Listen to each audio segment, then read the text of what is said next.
Let's talk about the single most critical security flaw on the entire internet. And here's the crazy part. It's not some super complex, hidden vulnerability. It's something that's hiding in plain sight on websites and apps you use every single day. And when I say it's everywhere, I mean it. Security researchers at OWASP found that a mind-boggling 94% of all the applications they tested had some version of this weakness. Just let that sink in for a second.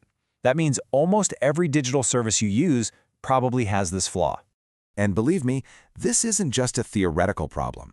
This exact vulnerability was the key that unlocked the door to a massive data breach at a major bank, and the consequences were absolutely devastating. So, how did they do it? It was ridiculously simple. The attacker just logged into their own account, saw their customer ID and the web address and thought, I wonder what happens if I change this number. And that was it. The server never once stopped to ask, hey, wait a minute, are you supposed to be seeing this?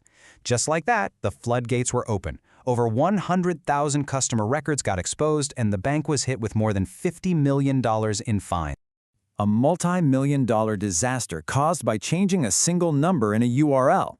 So what is this flaw that's sitting right under our noses? Well, let's break down the web's #1 problem.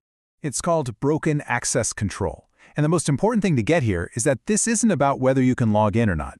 It's about what happens after you're already in. The system successfully confirms who you are, but then it totally forgets to check what you're actually allowed to do or see. Okay, think of it like this. Authentication, proving who you are. That's your house key. It gets you through the front door. No problem. But authorization, that's what you can do once you're inside. These are the locks on the individual rooms, like your bedroom or your office. Broken access control is basically like building a house with a really strong front door, but then forgetting to put locks on any of the rooms inside. This quote really just nails it. The application knows who you are, but it forgets to check if you're allowed to be there. That one little oops, that one forgotten check, that's where everything falls apart.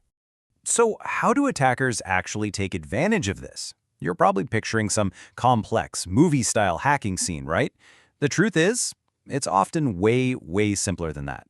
One of the most common methods is something called an insecure direct object reference, or IDOR for short, and it's exactly what it sounds like. First, an attacker logs in like a normal user and sees their own ID in the URL, say user 123. Then they just manually change it to 124. If the server isn't doing its job and checking permissions, boom, that's it. They're in. They are now looking at someone else's private information. It's basically the digital version of walking up to your neighbor's mailbox and just opening it. Now, these kinds of attacks tend to go in one of two directions. You've got horizontal attacks, which is when an attacker moves sideways to access another user's data, like peeking into someone else's shopping cart. But then you have vertical attacks. This is when a normal user tries to move up the ladder to get admin-level powers, like accessing the site's main control panel. One is a huge invasion of privacy. The other is a complete system takeover, and both are incredibly dangerous. Okay, so this all sounds pretty bad. But here's the good news. These flaws are not inevitable. They are totally preventable. So how do we actually fix these wide-open doors and start building better digital locks? It really comes down to a few core ideas. The main philosophy is to deny everything by default. Basically, the answer is always no, unless there's a specific rule that says yes. Then you only give people the absolute bare minimum permissions they need to do their job, nothing more. And you stop using simple guessable IDs like 123, and instead use long, random, unpredictable ones. It's about building a digital fortress from the ground up. But if there is one golden rule, one thing to take away from all of this, it is this. Never trust the client. What that means is that security checks can't happen on your machine, in your web browser, because that stuff can be faked. Every single permission check has to happen on the server. The server has to be the final judge, jury, and executioner for who gets to see what. Period. All right, so we've looked at the problem, how attackers get in, and how to fix it. But what does all of this technical jargon really mean for you and your daily digital life? Let's tie it all together. When it all comes down to it, it's this. Real digital security isn't just about having a strong lock on the front door.